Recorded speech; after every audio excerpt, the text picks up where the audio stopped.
So I've been thinking about all these conversations we've been having about just the music business, and especially as a promoter. Yeah.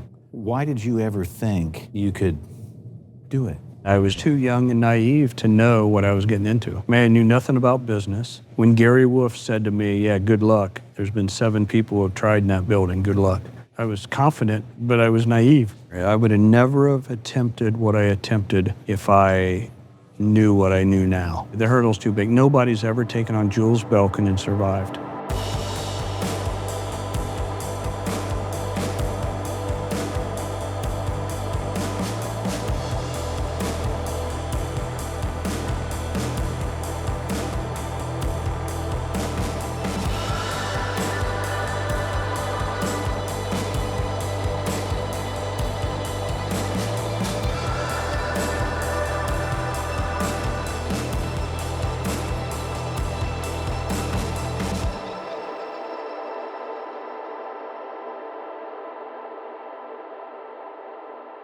When I first came there, of the Newport, when I first took over, I met Gary Wolf. He was going to become a ticket outlet for me.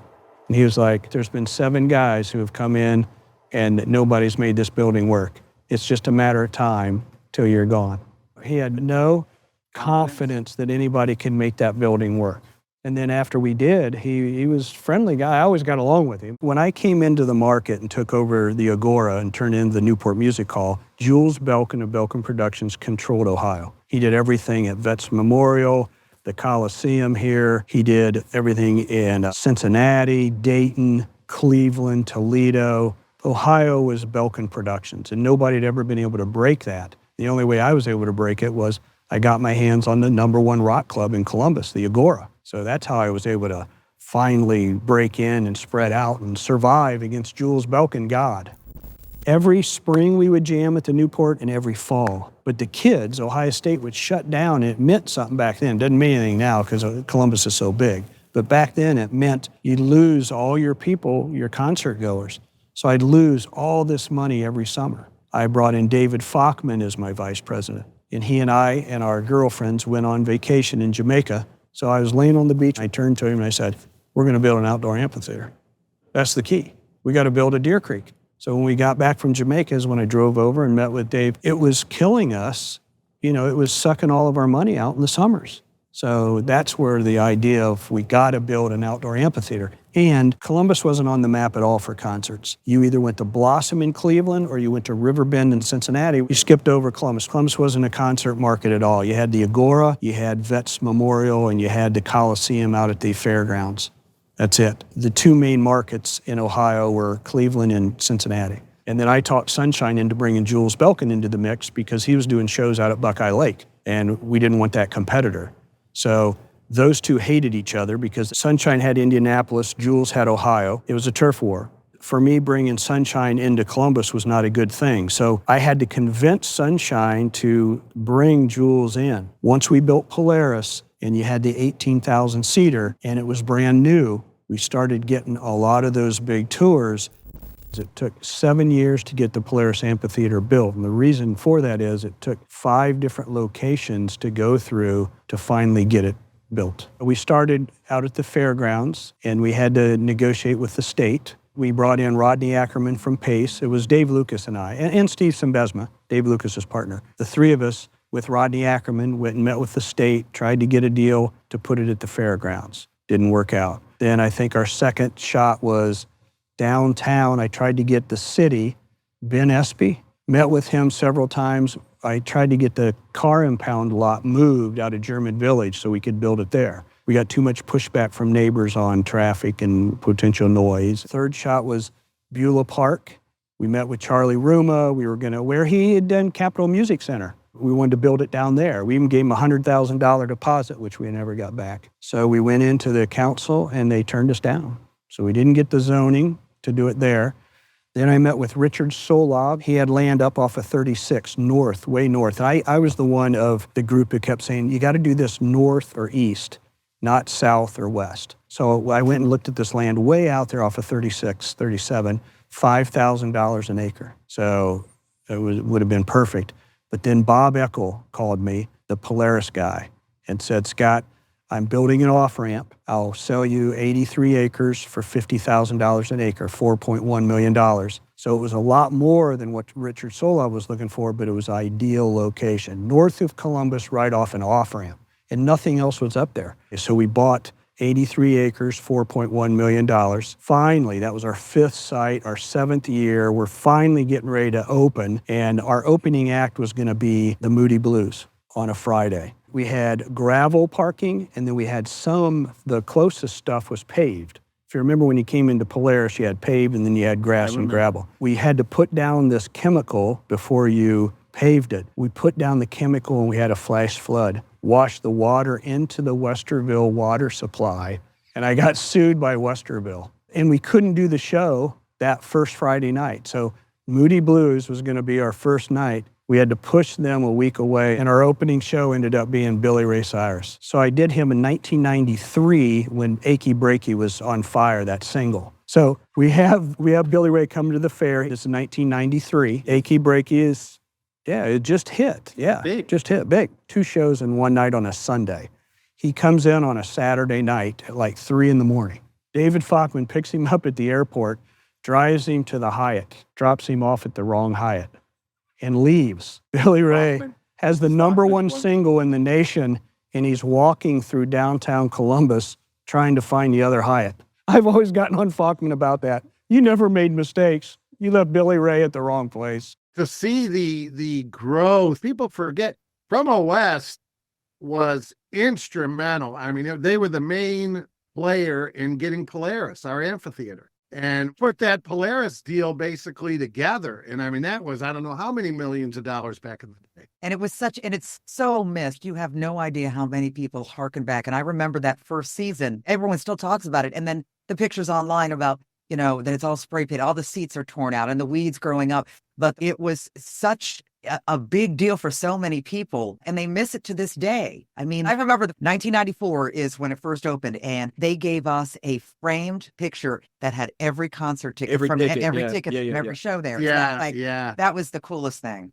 And of course, the show that gets all the run is Ozfest and the Sod famous Fest. Sod incident. But Just had the anniversary. it kind of peaked. If you had to pick an orgasm for Polaris, it was those 3 nights of the Eagle. The Hell Freezes Over tour. No one heard. It was unheard of that they're charging $150 a ticket or whatever the hell it was. But it was really expensive. And all 3 nights. Completely sold out. I remember looking around after spending a couple seasons there and then seeing those 3 nights. And I don't think there was an event quite like that there. I don't know, when Fleetwood Mac got back together, there was a couple of orgasms there, Jerry. In the first year we opened Polaris, we had Metallica. So it was the first year, and we had a dB level. You can't be over 104 dB at the mix because of the neighbors. So I go back on the bus with the tour manager. I said, hey, just so you know, we have a 104 dB limit here. And he was like, well, why'd you book Metallica? There was no budge. He was not going to budge. We had just opened. They were like our, 5th or 6th show. It started to pour down rain. We had just laid the sod. So you could still see the cut lines. Yeah, you could see the cut lines. They're like 4 feet by 2 feet or whatever. So the whole lawn is sodded and it's pouring down rain. Well, people are ripping the corners of the sod and throwing it into the pavilion like sod balls, and everybody's having a great time, pouring down rain. One guy throws it far enough and it comes under the roof and hits the sound mix board. And you see a guy go out on stage and whisper into Hatfield's ear, and Hatfield goes, quit throwing sod. And it stopped. Immediately, that whole crowd stopped. It was like religious, like watching Marilyn Manson. You ever seen Marilyn Manson? When he's up on his tower and he's going like this to people. Crucifixion. They're like, he's God. Yeah, as soon as Hatfield said that, didn't they? They stopped, Don, right away. Boom. That's great. That's funny. And no problems after? No, but I mean, it cost me $18,000 to replace the sod that they had torn up, and we had just opened. So Polaris, being brand new and being 18,000 seats, we started getting all these big shows finally to Columbus, Ohio. So it put Columbus on the map as far as concerts. Then Zen Riggs and Ohio State built the Schottenstein Arena, and then Nationwide Arena comes along, and all of a sudden, we became the main city for rock and roll in Ohio. from 2010 until now. These big tours, as you know, they can't do all 3 cities in Ohio. So they pick 1 or 2 and they might hit it on the way back. And then next year, like the Stones did the stadium one year and they'll do Cleveland. They did it Saturday night. But all in all, the market, we out-jam Cincinnati and Cleveland. Columbus is still the best live rock market in Ohio. I would say the same thing about Scott, that he's always been a good partner. We think alike. We both want everybody to win. We want the artists to win. We want to take care of the artists, take care of the fans, and create a great experience. That's why we're in this business. Is there's no feeling like walking out at the start of the show and seeing a full venue and knowing these people are having a great time. And so you got to enjoy it somewhat. I think Ohio Stadium is so iconic to start with that helps. I think our capacity may have been 80 or 85,000. I can't remember what we sold on that, but either that or U2 probably still holds the record because we just can't get that big anymore because of the South Stand. So it was fabulous. I remember that I had gotten a autographed poster by the Stones for Scott. And I think it's still hanging in his office someplace. And he was so happy to get that. But it wasn't so much because it was autographed by the Stones. It was more about, like you say, it was a symbol of his involvement with a big show. And I think that's why he liked it. For Ohio State University. And the only people who had ever done a stadium show was Belkin Productions. And Jules had convinced them that they were the only ones who could do stadium shows. So Sharon Roan and I had a rapport, having done some shows with them. And she said, nope, I'm going to hire Promowest for $35,000. They paid me a flat, and we had to produce the Stones. And this was back when you produced a stadium show, you did everything. I had to hire all the security. I hired all the guest services. I had to hire the stage hands. I mean, we had to do everything. Now it's turnkey. You go into a stadium, they already you can make a phone call and you get the stage hands. You make a phone call, you get the security. Make a phone call, you get the guest services. It's a whole different, but the old days of doing a stadium show was, a month of work leading up to and a week after. And she had the confidence she hired Promowest instead of Belkin Productions to produce U2. That was the first one.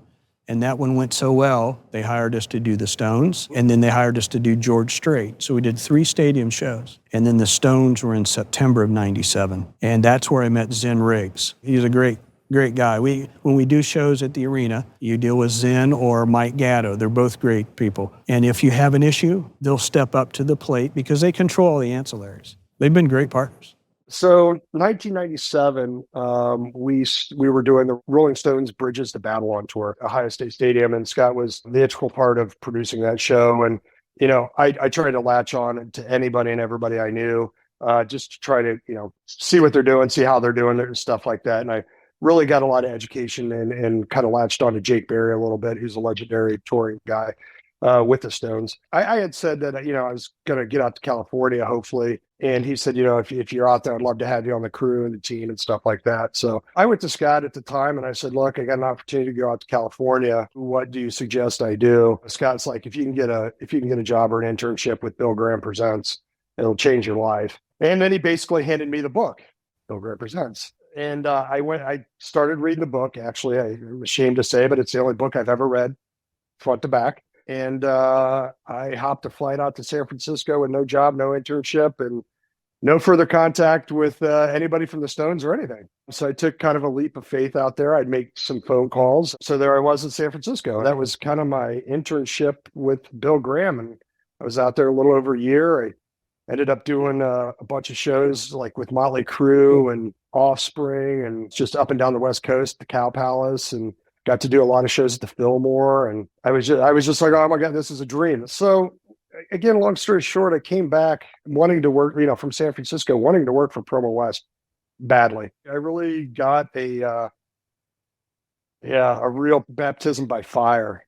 I mean, it was thrown out on your own on the road, teaching us and bringing us up in this business. But it really was your reputation. It was keeping your word, doing what you say you're going to do, follow through on it. And it was your personal reputation of what really makes you in this business. We built Polaris Amphitheater in '94. We sold it in '97 because Robert Sillerman of SFX bought the 8 largest promoters across the country to make a national promoter. And Sunshine was one of those 8. So he came to Jules and I and said, hey, we're selling, we need you to sell so Polaris can be part of this whole thing. Then SFX had the main amphitheater in town. The scuttlebutt was, well, they're going to buy the Newport Music Hall building and not renew Promowest's lease. And once they had the meeting, then they tried squeezing me out. Welcome to rock and roll. Welcome to rock and roll.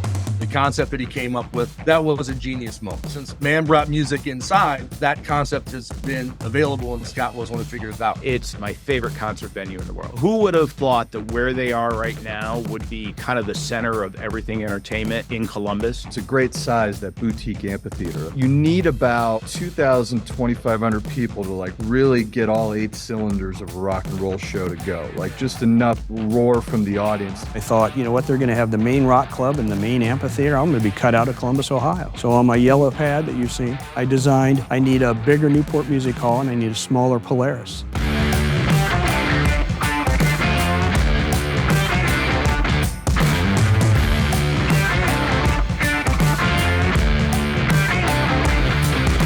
Showmaker, the never-told stories of rock and roll, is brought to you by Art Makes Columbus, Anheuser-Busch, and Mikey's Late Night Slice.